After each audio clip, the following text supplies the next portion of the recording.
Hello everyone, welcome to IGNOU विद्या।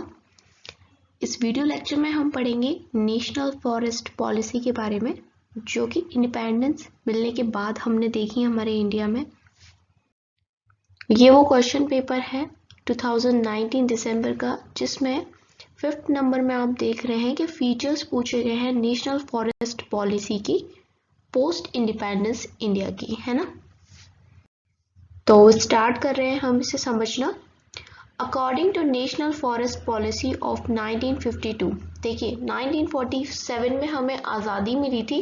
उसके बाद पहली जो पॉलिसी आई थी वो 1952 में आई थी, and as well as the one of 1988, एक 1988 में भी आई थी। इसमें बोला गया था कि कंट्री का लगभग 33% जो हिस्सा है हमारे देश का वो फॉरेस्ट के अंदर आना चाहिए, और यही चीज़ हिली एरियाज में 60% होनी चाहिए और प्लेन्स में 20%। लेकिन क्या आप जानते हैं कि करंट में हमारा 33% हिस्सा आता है या नहीं आता? तो करंट में लगभग 24% या 23% समथिंग इतना आता है। एग्जैक्ट मैंने चेक नहीं किया, बट आप एग्जाम में 23 to 24% अप्रॉक्स लेके आ सकते हैं, कुछ इतना ही है। तो देखिए काफ़ी कम है 33 से, तो ये अब आप कहेंगे कुछ ही नंबरों का अंतर है, लेकिन देखिए इंडिया एक बहुत बड़ी कंट्री है। अगर वर्ल्ड की बात करें तो एरिया में नाम आता है इंडिया का, तो उस हिसाब से इसका 0.1% भी ना मायने रखता है। The depletion of forest is attributed to तो कई बार देखा जाता है, पूछा जाता है कि ये जो फॉरेस्ट है कवर कम क्यों हो रहा है। तो लोगों का बोलना होता है कि भाई पॉपुलेशन एक्सप्लोजन, बहुत ज़्यादा पॉपुलेशन हो रही है और जंगलों में लोग रहते हैं, इसकी वजह से शिफ्टिंग कल्टीवेशन में क्या होता है कि लोग बाग जहाँ जला देते हैं उस एरिया को, तो उससे भी फॉरेस्ट जल जाते हैं। आए दिन आप न्यूज़ में सुनते ही हैं, यहाँ आग लग गई, वहाँ आग लग गई। स्लैश एंड बर्न कल्टीवेशन, ठीक है, फ्यूल वुड कंजप्शन, लोग बाग लकड़ियाँ काटते हैं, उसी से अपना क्या होता है कि चूल्हा वगैरह जलाते हैं, तो वो वुड कहाँ से आ रही है?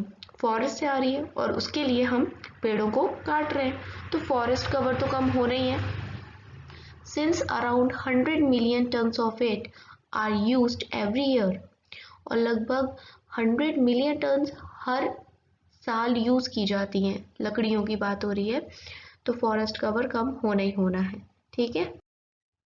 When we go back to the history of forest in India, we realize that the first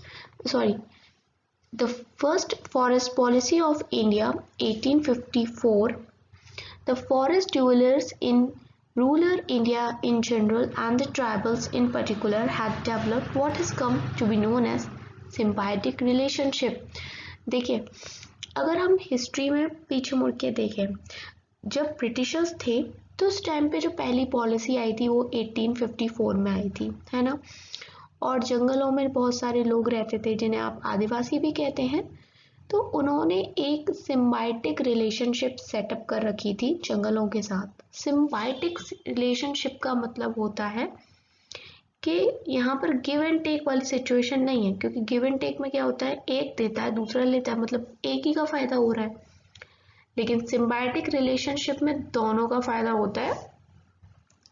तो वही रिलेशनशिप ये पीपल फॉलो करते हैं, ट्राइबल पीपल कम्युनिटी जो कि फॉरेस्ट में रहते हैं। कैसे? फॉरेस्ट इन्हें खाने की चीज़ें देता है, वुड प्रोवाइड करता है फ्यूल के लिए, और बदले में ये फॉरेस्ट की देखभाल करते हैं, है ना। Then in this case forest and the people depend on each other, और इस केस में सिम्बायोटिक रिलेशनशिप में ये एक दूसरे पे डिपेंड है, फॉरेस्ट इन लोगों पे और ये लोग फॉरेस्ट पे। Because of this dependence, most rural population in India developed a whole series of practice and belief geared to preserving the forest and natural resources. देखिए, हम पढ़े लिखे लोग तो आजकल इतना ज़्यादा महत्व नहीं दे रहे इन चीज़ों को, जितना अगर आप ट्राइबल कम्युनिटीज़ में चले जाओ, है ना, या गांव के लोगों में चले जाओ, तो वो लोग फॉरेस्ट की पूजा करते हैं। और बहुत सारे फेस्टिवल्स हैं, अगर आप कॉम्पिटिटिव एग्जाम की तैयारी करते हैं तो आपने करंट अफेयर में पढ़ा होगा कि आज इस स्टेट में ये फेस्टिवल मनाया गया, है ना।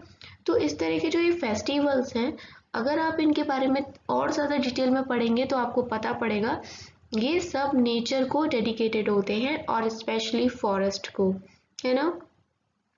तो इसी से हमें पता पड़ रहा है कि ये लोग कितना ज़्यादा फॉरेस्ट की देखभाल करते होंगे, क्योंकि कोई भी फेस्टिवल ऐसा नहीं होता कि मैंने कहा आपने कहा और चलो आज के दिन से हम इस फेस्टिवल को मना रहे हैं।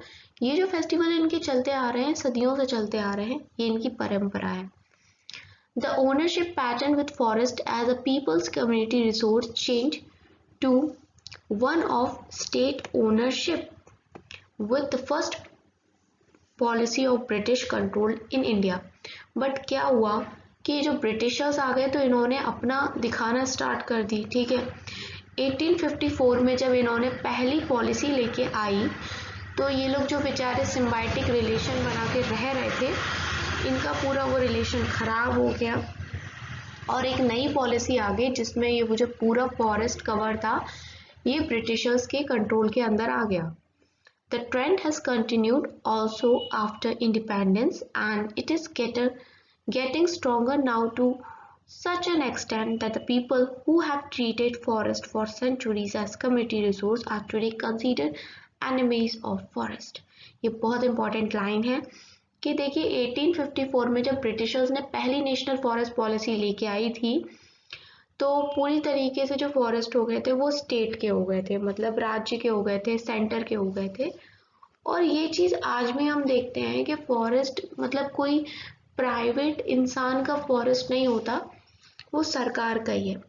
और आजकल ये भी बोलते हैं लोग कि जो ट्राइबल पीपल है ना यही खतरा है, ये दुश्मन है जंगलों की, जबकि ये सदियों से जंगलों की रक्षा करते आ रहे हैं, जैसे कि अभी हमने ऊपर पढ़ा सिम्बायोटिक रिलेशनशिप।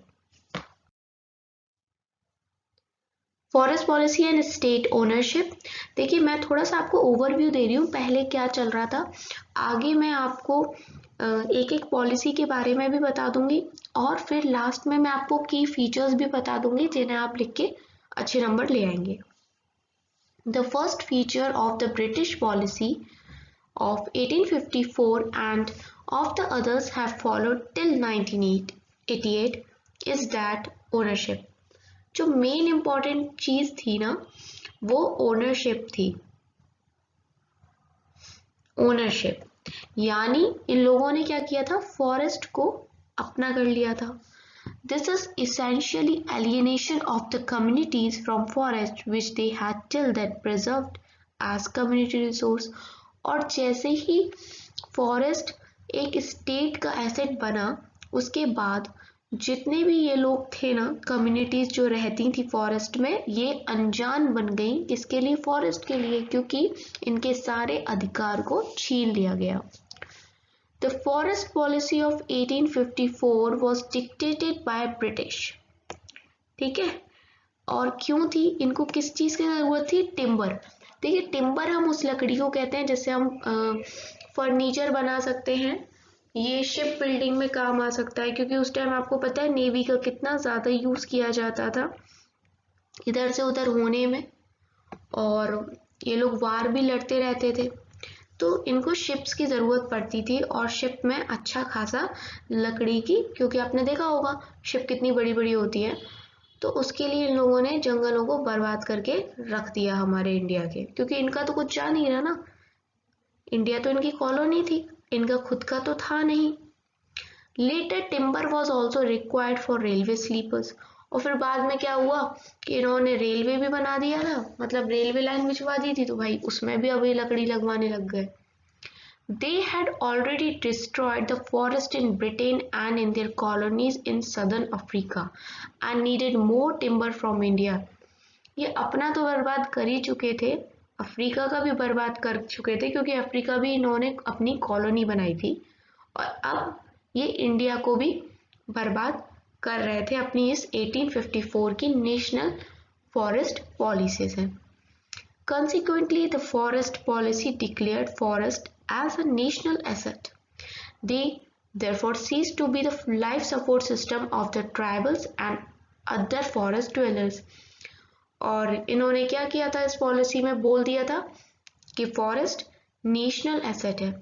अब नेशनल एसेट हो गई तो भाई जिस तरह से चाहेंगे वैसे ये लोग उसका यूज करेंगे।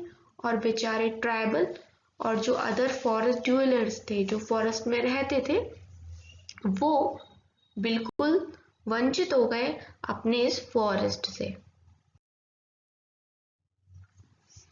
Efforts were made to introduce what was called scientific management, by which was meant getting the highest possible revenue from forest.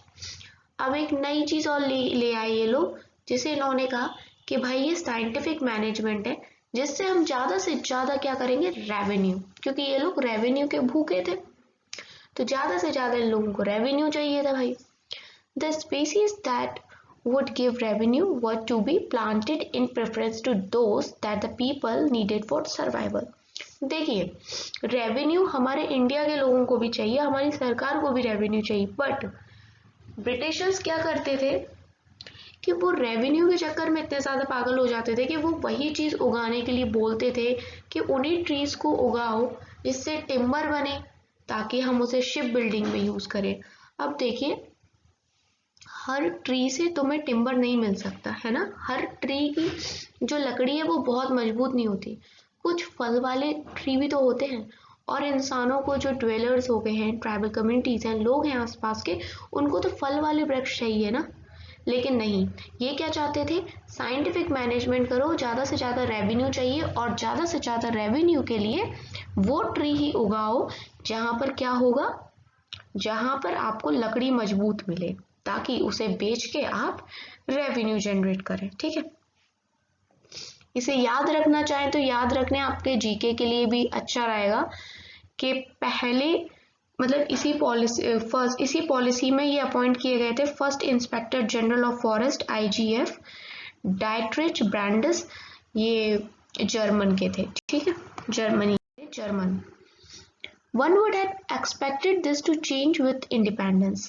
अब देखिए, हर कोई मतलब क्या सोचेगा एक व्यक्ति कि जो इतने टाइम से चला आ रहा है अब वो चेंज होगा, है ना, क्योंकि इंडिपेंडेंस के बाद सारी चीज़ें हमारे हाथ में होंगी, इंडियंस के हाथ में होंगी और हम अपने तरीके से रूल करेंगे। In reality, the trend has been intensified. The very first forest policy after independence, the National Forest Policy 1952, changed the terms right and privileges to right and concessions. देखिए, ये लोग 1947 में गए और हमारी पॉलिसी आ गई 1952 में, और जिसमें हमने कुछ टर्म्स को चेंज किया, राइट एंड प्रिविलेजेस टर्म जो थी उन्हें चेंज करके हमने राइट एंड कंसेशंस कर दिया। It certainly spoke about safeguarding people's interest, environmental needs, as well as industrial and revenue requirements. देखिए, जहाँ ब्रिटिशर्स सिर्फ रेवेन्यू चिल्लाते थे, हम लोगों ने बोला 1952 की नेशनल फॉरेस्ट पॉलिसी में कि that we will safeguard people's interest and environmental needs, मतलब हम देखेंगे एनवायरनमेंट को कोई हानि ना पहुंचे, and as well as we'll also see about industrial and revenue requirements, क्योंकि रेवेन्यू की तो ज़रूरत होगी ना। अब इन्होंने पूरा लूट के जा चुके थे इंडिया को, सो हमें भी रेवेन्यू चाहिए था ताकि हम तरक्की कर सके। But the focus appear to be on concessions rather than on rights. But जो हमारी ये पहली पॉलिसी थी, इसका जो फोकस था ना वो कंसेशंस पे था, ना कि राइट्स पे। दिस लिस्ट ऑफ राइट्स, जिसको हम निष्ठार भी कहते हैं, remain with the division forest officer. और ये जो अधिकारों वाली जो ये लिस्ट है ना, ये डिवीजन ऑफिसर के पास रहती थी, डिवीजन फॉरेस्ट ऑफिसर के पास, जो कि ज़्यादातर ना इंसानों के कांटेक्ट में रहता नहीं था आसपास के लोगों के कारण। तो वो भी एक तरह, ये भी एक तरह का ड्रॉबैक ही रहा। क्यों? क्योंकि आप अच्छा काम तब कर पाते हो ग्राउंड लेवल पे जब आप लोगों के कांटेक्ट में रहते हो, उससे आपको पता रहता है ना लोगों की प्रॉब्लम्स क्या है।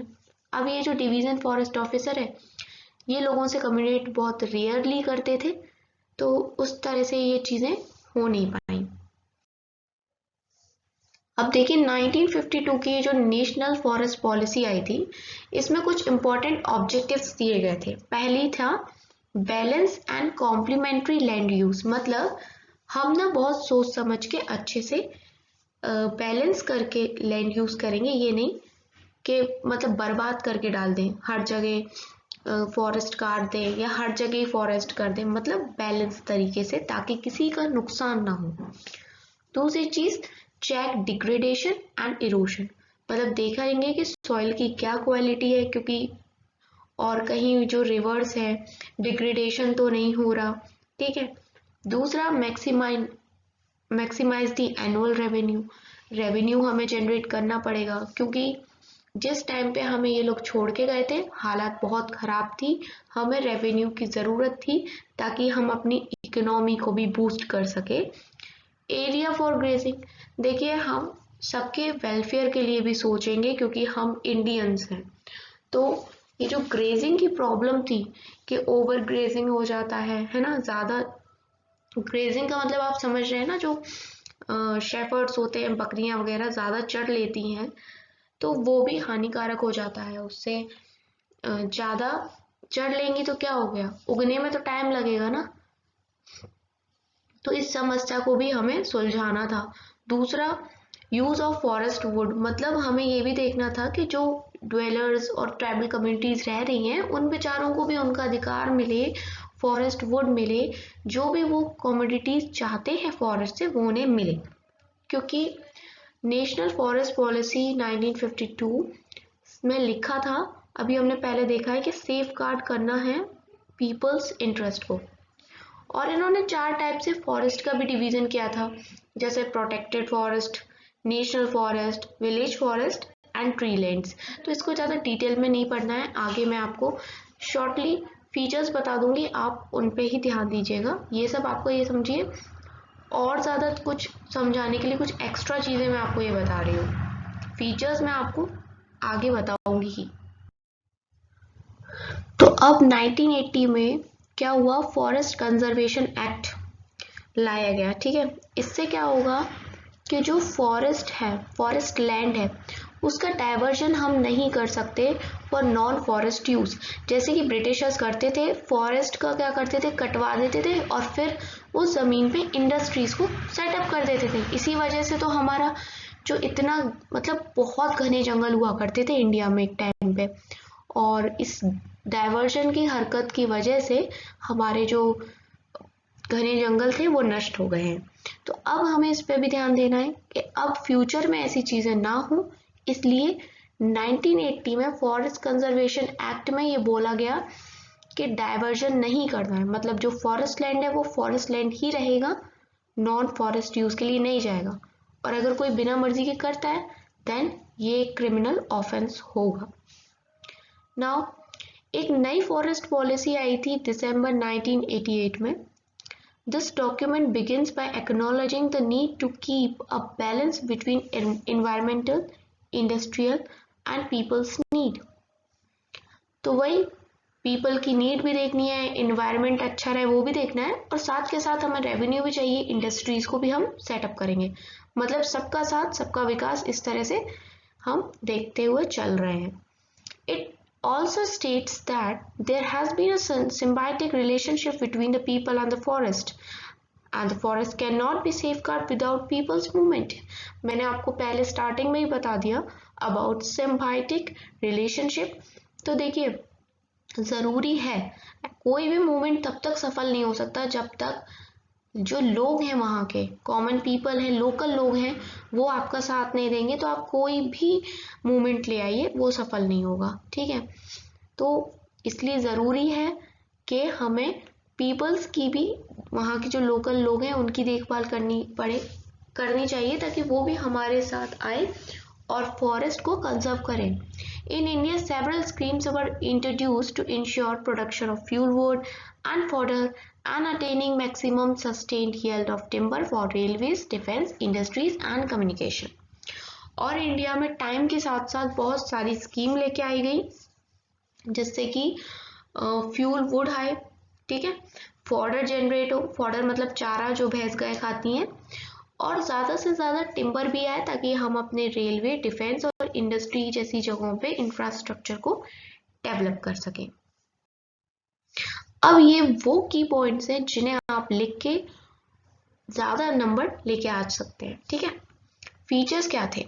Maintenance of environmental stability through preservation and where necessary restoration of the ecological balance that has been adversely disturbed by serious depletion of forest of the country।